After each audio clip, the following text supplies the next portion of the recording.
This is CGTN, China Global Television Network.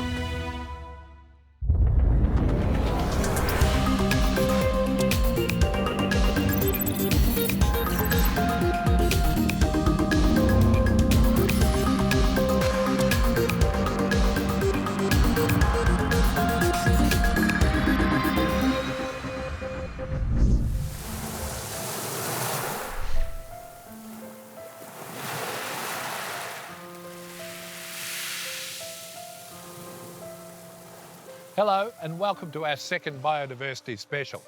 Oceans cover about 70% of the world's surface and they may be home to as much as 80% of all life on the planet. But despite their vastness, they're also in dire need of protection. Well, I refer to this next decade as the last chance decade for both biodiversity and climate. And the two are entirely interlinked. We have to address the climate crisis if we are to conserve life on Earth, and biodiversity ecosystem management is a core part of addressing the climate crisis. Neville Ash is director of the UN Environment Programme's Conservation Monitoring Centre. The actions need to be put in place this decade, internationally, nationally and locally, by governments and others and the private sector, if we are to secure a future for not just nature and the climate, but ourselves on this planet.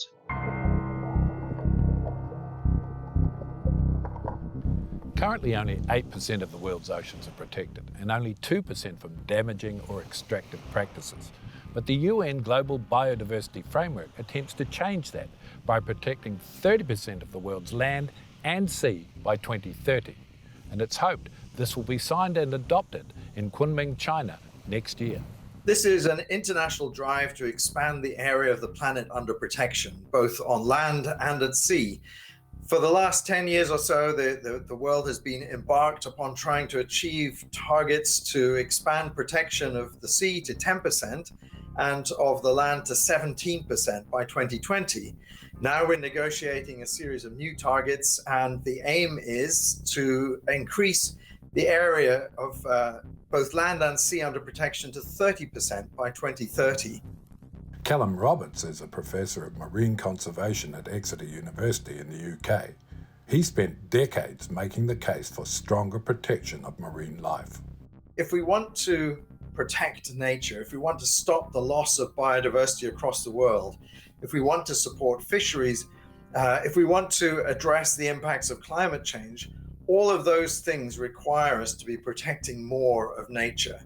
And the more ambitious of the Paris Agreement targets, the best pathways to achieving just 1.5 degrees of warming by the end of this century, those include large amounts of mitigation by establishing larger areas of vigorous wild nature to suck up carbon dioxide from the atmosphere. And the ocean environment has a big role to play in that. It's such an ambitious goal, but it's going to be pretty hard to enforce, isn't it, without buy-in from local communities that depend on the ocean or fishing for their livelihoods. The trajectory has been in the wrong direction for a long time, and we've been managing fisheries rather poorly. And if we leave them in that condition, with fish getting smaller, catches going down, then it's not going to do those communities any good in the long term either. So one of the things that we have to do is to transition to more sustainable use of the ocean. And part of that package is going to be protected areas. Another part is better fisheries management in the surrounding areas. Both indigenous communities and industrial fishermen stand to gain from that transition. The hard part is making it easy for them to continue to make a living as the change happens. Yes, in terms of better fisheries management, we currently spend around $35 billion in fishing subsidies. That can't be right, can it? So we're actually paying people to overfish by paying these subsidies. You know, it's almost like drugs. You've got to get off the subsidies if you're going to get healthy again. That's difficult, but it can be helped by the redeployment of those subsidies to supporting greater protection, allowing fishermen to transition to more sustainable ways of catching fish. Yeah, we need to get to a place where everything we do is sustainable, don't we? So that makes me think of bottom trawling, which destroys ecosystems on the seabed, which are needed to replenish fish stocks. Does this still even go on in protected areas? There are many protected areas that have been established which allow bottom trawling and dredging for mollusks to go on. That's not a protected area. That's just a paper park. And we need to make sure that these areas are properly protected. Not only is bottom trawling bad for fish and their habitats, but it also is bad for carbon that's trapped in seabed sediments. And what it does is it stirs it all up into the water again, and then it can be remineralized into carbon dioxide and essentially increase the sort of rate of global warming. Our oceans absorb 30% of all excess carbon dioxide emissions and 90% of heat caused by global warming, so they are crucial in maintaining our climate. We urgently need deep emission reductions, and we're getting to a stage where we're going to need to start to remove carbon from the atmosphere. All of that needs to happen in a way in which doesn't undermine other ambitions, poverty and addressing poverty, conserving nature. So there are many safeguards that need to be put into place in the way in which we take forward our climate ambitions. But underlying all of this is the concern that all of our lives, and indeed the future of nature on the planet, is dependent on stabilizing the climate. And that requires deep greenhouse gas emission reductions at the heart. Given how much land-based agriculture contributes to climate change, our oceans also have a crucial role in the future of global food security, don't they? Seafood is a very good food. It's very nutritious, lots of protein and micronutrients in it. And so it's good to eat, but we need to manage fisheries much better if we want to sustain that into the future. Aquaculture will have to play a big part in that, but not the kind of aquaculture which is happening in many places right now. There's very damaging open ocean net cage fish farms, which are just huge sources of pollution to the surrounding environment. They're causing impacts on wild fish stocks through the transmission of diseases from these crowded populations to the wild fish. So we need to get our act together with marine aquaculture if it's going to contribute to feeding the world in the future. Yeah, and as if what we're doing already to our oceans wasn't enough, we've now got the imminent danger of deep sea mining, which you and most scientists agree is just an environmental disaster waiting to happen. The island of Nauru is working with a company called Deep Green to make sure that mining starts quickly underwater. And there are lots of minerals on the deep sea bed, but getting them is going to be very destructive, not just of the life in the places that you're mining, but all the tailings, which then are dispersing across huge areas of ocean and into some of the most sensitive environments in the world. These are places that experience hardly any change or disturbance right now. And when you introduce this kind of disruption, it's going to have massive ramifications.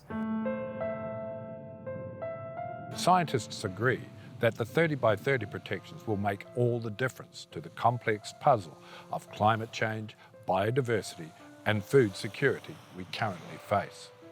That's because our oceans, despite all the problems they face, are extremely resilient. The question we really have to ask is, will these changes happen soon enough, and will they be real enough? Because when you get right down to it, what we're actually talking about is the survival of us. Yeah, we're talking about securing a future for humanity. I mean, yes, there are 1 million species at risk of extinction, and that is a tragedy, and we have to put in place the actions to address that.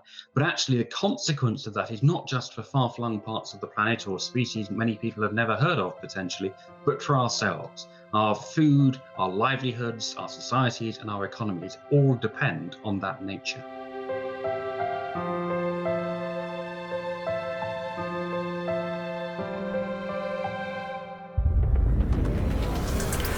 You can see more of Razor on our YouTube channel. Search for Razor Science Show and it will take you straight there. Remember to subscribe and hit the bell button for notifications. Search CGTN Europe wherever you get your podcasts to subscribe to the Agenda podcast. The Agenda with me, Stephen Cole, always gets to the heart of the story. Just subscribe today and listen now.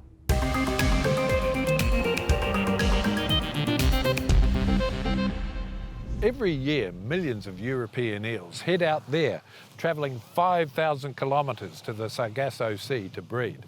But despite being that tough, they're critically endangered. Emma Keeling has been hunting baby eels.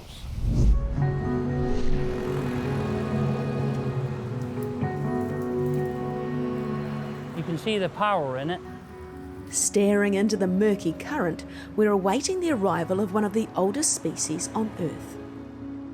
We're on the banks of the River Severn. It forms part of the border between England and Wales, and it's 11 o'clock at night. Believe it or not, this is the perfect time to go fishing for a critically endangered species, the European eel. Now, you might be squirming yourself, thinking, oh, those slippery black characters, but the health of European rivers depends on them. It's a 100 million year old enigma that keeps fishermen like Jason Sparrow guessing. So what are the numbers like that you're getting right now, Jason? What's that, probably about 30? And is that a good dip, as you call it? I'd like more, but I'm not going to complain because I'm catching something. Eel numbers have been declining for hundreds of years, with a marked acceleration between 1980 and 2010 seeing numbers across Europe plummet by as much as 95%. So how many generations of your family have been coming out here on the River Obviously, Severn? my dad, I can always remember my granddad doing it, and my great-granddad used to do it. So 4 generations. Over 300 UK licences are still available for a regulated fishing season. Because each year, you know, you get a lot of new people doing it. You know, they hear about the few quid you can earn. So they're like, let's get in on that. Yeah. So maybe, you know, they should cap the licences. 60% of the catch used to be sold to exporters for around £150 to £200 a kilo for restocking. The other 40% could be sold for consumption for a premium price. But the new Brexit trade deal has stopped export of the 10 to 15 million eels that used to go to Europe. Now the market's wiped out, some fishermen and women have chosen to volunteer their time to restock within the UK. And does it feel good to be sort of restocking them, putting something back? Oh yeah, definitely. Yeah, it's always good to put something back. You can't keep take. Yeah. All eels caught tonight are brought together to recuperate before being released. But their chances of survival are slim. The long-term consequences of Brexit are also unknown, and organised crime has a multi-billion-dollar black market to feed. So what next for the European eel? Morning on the River Severn. I've been joined by Andrew Carr, chairman of the Sustainable Eel Group, or SEG. Nice crisp morning. Yeah. I'm just looking at the bank there. Is that how high up it comes? That's right. I'm about to see a natural phenomenon known as the Severn boar. I'm starting to get a little bit excited because it's close now, isn't it? Yeah. It'll be here in 10 minutes, is my guess. The boar is formed when the rising tide moves into the Bristol Channel and Severn Estuary, which forces the water upstream, hopefully bringing with it millions of glass eels. This is the second greatest tidal range in the world. And this tidal stream that we call the Severn Bore is the perfect free ride for the elvers up the River Severn. I can hear it coming. That's the boar. Oh yes, you can hear that roar in the background. That's it coming down. That's it, 200 or 300 metres away. Wow.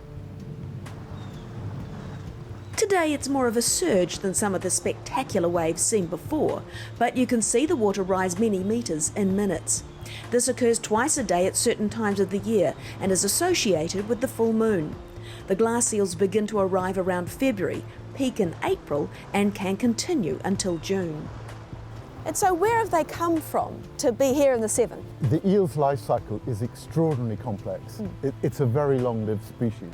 And we think it starts in the Sargasso Sea at the bottom of the Bermuda Triangle. Oh, sounds ominous. This is not a great place to be born. The odds are never on the eel side. Eels begin life as eggs in the North Atlantic Sargasso Sea. It's thought they drift as larvae for about 1 to 2 years, covering 4,000 miles northeast in the Gulf Stream. On the journey, they morph into leaf-shaped leptocephalus to catch the current, and it's thought only 1% of the eggs survive. As they approach the freshwater rivers of Europe and the UK, they evolve into glass eels, which make their way upriver using the tides. Over a period of weeks, they become darker in colour and are called elvers. They'll spend around 5 to 25 years there, which is most of their adult life, and grow up to 1 metre long. They develop into the adult stage of the yellow eel first, before finally transforming into silver eels when they start to become reproductively mature and swim back to the Sargasso Sea. There they spawn and die. The females definitely get the worst deal. They're literally, the females, are 1 million eggs a kilo, and a big female is 2 or 3 kilos. Shush! And by the time she arrives, the scientists tell me, she's 85% eggs, absolutely shattered. She's just a vehicle for carrying. Eels play a huge role in ecosystems as scavengers, eating such things as mosquito larvae and dead fish. And they, in turn, are eaten by bigger fish, birds and otters. They're not as cuddly as a panda, but keep the balance in freshwater environments. Andrew and the SEG are attempting a common environmental juggle, trying to accelerate the eel recovery while keeping the traditions alive and support the local economy in a sustainable way. And fishermen, or elvermen as they are called, are a big part of the plan. People might be sitting at home and saying, well, hang on, why are you fishing an endangered species? Well, the thing about fishing for them is you can assist their migration over the barrier. So you're giving them a human-assisted 10, 20, 30-mile ride and then releasing them, and modern language, we're calling it rewilding. We're rewilding them above these barriers. And this assistance will reduce the mortality substantially. These barriers are the weirs, floodgates, locks and hydropowered stations that block the glass eel's migration all the way upriver. There's been a 93% decline in freshwater migratory fish in the UK and Europe. A study by Swansea University estimates that 99% of the UK's rivers are fragmented by barriers and sluice gates like this that stop eels moving from the river to the wetlands. Look at that view. It's gorgeous, isn't it? A proper wilderness. Yeah. But is it really a wilderness? Look at the human engineering. Well, yeah. So is this the greatest, one of these things, are these the greatest threat to the eel? A huge threat, yeah. Andrew tells me that in the surrounding 20 miles of the Severn, there are a couple of hundred barriers. In total, the UK has around 100,000, and on the continent, a report by the Amber Barrier Atlas concludes there could be well over 1 million. It's turned into the biggest killer of all. By stopping the migration, eel mortality goes through the roof. And this has led WWF in the Global Planet report to say the most degraded habitat on the planet is not your Amazon rainforest or anywhere else. It's here in Europe, and it's our rivers and wetlands. The wetlands are vital for eels, and Andrew says around 3/4 of them have been drained in Europe and the UK, mostly in the last 50 years. This area historically would have been a wetland, a marshland, perfect eel habitat, and they've been drained. So it's just another example of a loss of habitat for the eel? Yes. Wetlands are the most important habitat for eel. They're trying to make this metamorphosis from a sea saltwater fish to a freshwater fish. And this transition is as big as changing from a caterpillar to a butterfly. And already we have a mortality rate here at this phase of something like 90%. Oh. So if you take the wetlands away, the mortality goes through the roof. They are still very abundant, but nothing to what they were. But even if the eels make it back to safety where they can grow, when they reach maturity they'll have to battle through the barriers all over again to get back to the Sargasso Sea. So what's stopping you from sending these eels around the UK? Is it a lack of funding or a lack of fishermen, or is it too many rules stopping you from doing that? Yeah, it's money, someone's got to pay for it, and there are rules, but the rules can be met. They surround biosecurity, and issues like that, but we can meet those. But there's another, more menacing threat that's harder to deal with: organised crime. Measured on the basis of profit by weight, eel smuggling is more lucrative than trafficking cocaine. It has been estimated over $3 billion worth of glass eels are being smuggled every year. The 150 to 200 pounds a kilo a fisherman can make on UK riverbanks can become thousands when sold illegally to Asian markets. That's what people forget, is how much organised crime is behind the eel trade. Eels have taken up most of Ian Guildford's time in his role with the UK Wildlife Crime Unit. So ourselves, France, Spain, etc., looking into this illegal trade, working with Europol, but it expanded, to be fair. We now work with countries all across the world. Seafood salesman Gilbert Koo was found guilty of smuggling an estimated £53 million worth of live eels out of the UK. So they're not only smuggling them out in containers, I've heard they're also putting them in suitcases and taking them on aeroplanes. Basically, you're finding that people are being paid to come over, they're going into Spain, they're being equipped with suitcases.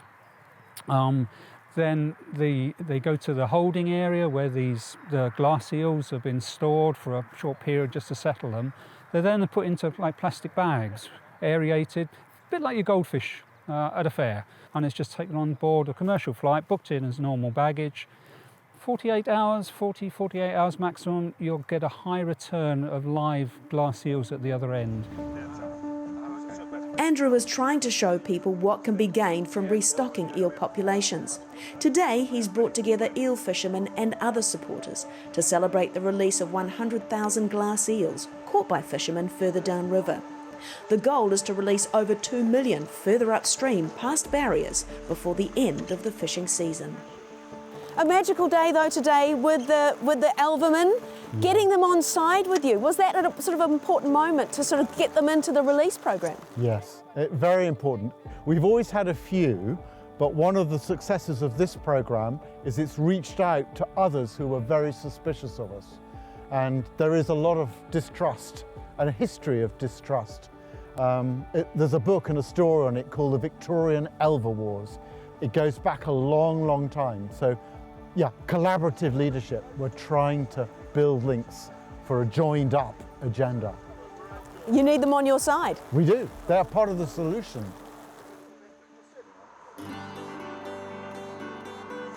Another part are fish passes, structures large and small built beside weirs and other barriers to enable migratory fish and eels to move upriver. In 2020, we visited the construction site of the Diglis Weir Fish Pass in Worcester with Jenny Hermely from the Canal River Trust, who's seen firsthand the almost impossible task fish face. I was here a few weeks ago, probably 8 weeks ago, watching salmon attempting to cross this weir. And it was heartbreaking, I think, actually seeing them trying and really powering up towards the weir crest and then slipping back down and making any number of attempts. This pass is one of 4 to be built by several partners involved in the Unlocking the Seven project. Eels are actually quite affected if there's too many eels concentrated in one place. They don't want to be in competition with each other. They don't want to be a big group of eels that attracts predators. So they want to spread out from each other. And when they hit a barrier like this, they have a problem because it's much more difficult for them to disperse and access a much wider range of habitats. So eels will tend to come up the sides of the river, clinging to the habitats on the side. So some of them will find our fish pass and they will be able to negotiate the low flow parts of the fish pass, which is great. This is the biggest deep vertical slot pass in England and Wales. It needs to be this big because of the species they're targeting, such as twait shad and salmon. It's hoped eels will also use the pass. Richard Harrison is my concrete tour guide.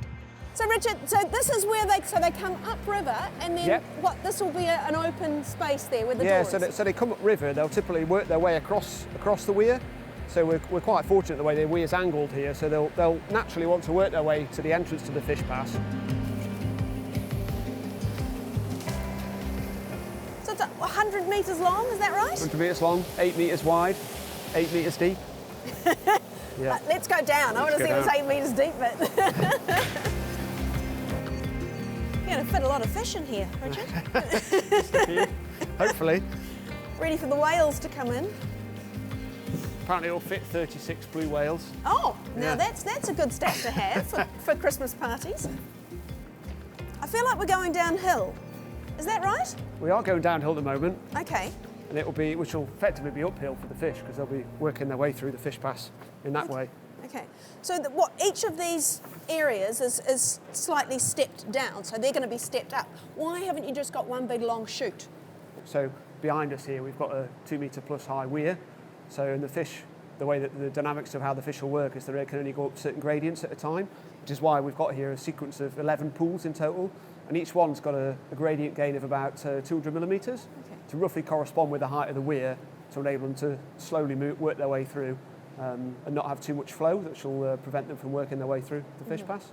So all these shapes are designed so that these are fish-friendly shapes, are Yes, they? they're specifically designed that way, yeah. So we have an angled runoff here, so it's designed so the water will flow through the fish pass. It'll hit this angle, and it's designed to come in, and you'll see that behind here is it's called a C-section, and it's shaped in a C, and the water will hit that C-section, and that breaks up the energy in the flow, dissipates energy, and then sends the water back round. And the fish, as they work their way through, so there's one of these slots on either side, so there's one here and one just over there. It's about 1/2 metre wide, and then the intention is in each pool, the fish can take a short breather. So normally behind this section, this is known as the nib section, so they'll typically have a bit of a breather in here. It might be a few hours, could be less, and then they work their way into the next pool and gradually work their way through to the top end of the fish pass. Months later, thanks to a few pandemic delays, we're back to see Jenny. So the fish pass is open, but are there any fish? Well, I'm very pleased to report that yes, we definitely have fish already using the fish pass. We don't expect to see the eels very often. They will be creeping along the stones in the bottom of the pass. And how long will it take before you know how successful this has been? Well, I think the real success will come over the very long term, because what we're trying to do is reconnect fish to their historic spawning grounds. So it will take a number of generations to see the benefit of that, to see really vibrant populations of these migratory fish back on the river. But in the meantime, we have lots of ways that we're monitoring. We've actually tagging Thwaite shad at the moment down in Tewkesbury where you were earlier, and we'll be able to monitor them from acoustic tagging as they approach the pass, as they move up the river, and we even fit another kind of tag that specifically monitors them as they move through this pass, so we can see how they interact with the structure. Fantastic. So far, so successful. Exactly, yeah. It may feel like a lot of fuss and money over a few fish and eels, but as the world wakes up to what we're doing to our oceans, people like Andrew are working hard to make sure our freshwater environments get the attention they deserve too. And slowly but surely, it seems the efforts to increase glass eel numbers are working. This is a very precarious spot, but it's a very privileged spot because I am going to release about 3,000 of these little glass eels. And we've given them a lift up the hill by about, or up the stream I should say, by about 12 miles. And it means that they don't have to go through all those other barriers. So it's just a little less sort of hard work that they have to do. So we'll just tip a few in here and let them go. Woo, look at them all, amazing. There we go. And they're off. Oh, amazing. Good luck. Go forth, multiply. Can we get them off that endangered list? This is the goal. It's not just the list, it's much more that their numbers increase again. We can show it through measurement. The graph is going up. Okay, it's not going up like that yet, but it's going up steadily. But it's not going to be solved in my lifetime. This is a multi-decadal journey.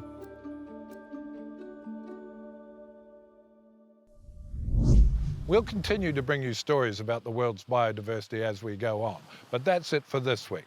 Goodbye.